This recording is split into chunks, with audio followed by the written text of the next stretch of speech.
Gus the bull.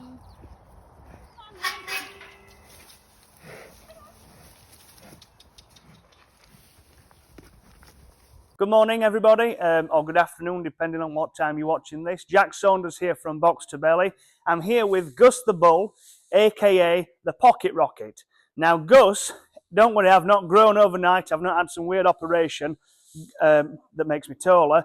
Gus is actually a Dexter breed, and the Dexters are the smallest breed, I think, in the world. They're one of the smallest breeds. And Gus is quite a calm bull, hopefully. But basically, I'm here just to do a bit of a bull series and, talk a little bit about Dexter cattle.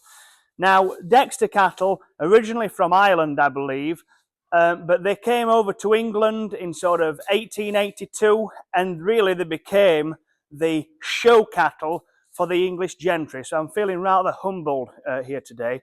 Some of the showing standards, it goes a little bit away from meat production, but some of the showing standards for these animals are that they have to be all red or all black. They can have just a little bit of white on them.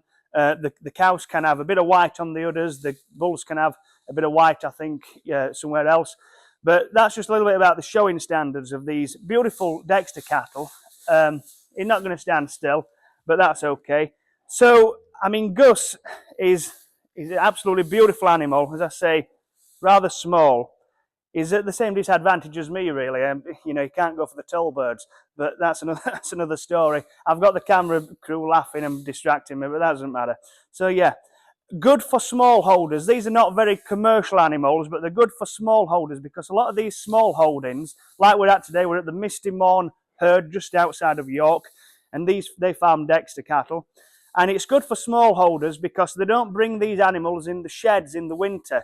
They do what we call in the trade as outwintering them. Now, they have plenty of cover behind walls and trees, but because they're not heavy cattle, they don't ruin the ground. So when it rains and the ground gets softer, they don't trample up the ground as much. So these cattle are ideal for small holders, and we've sampled some of the meat from this Misty Morn herd, and it's absolutely fantastic. We're going to let Gus back outside now to his lady friends. I'm going to go to my lady friends, and yeah, we'll leave it there for this one.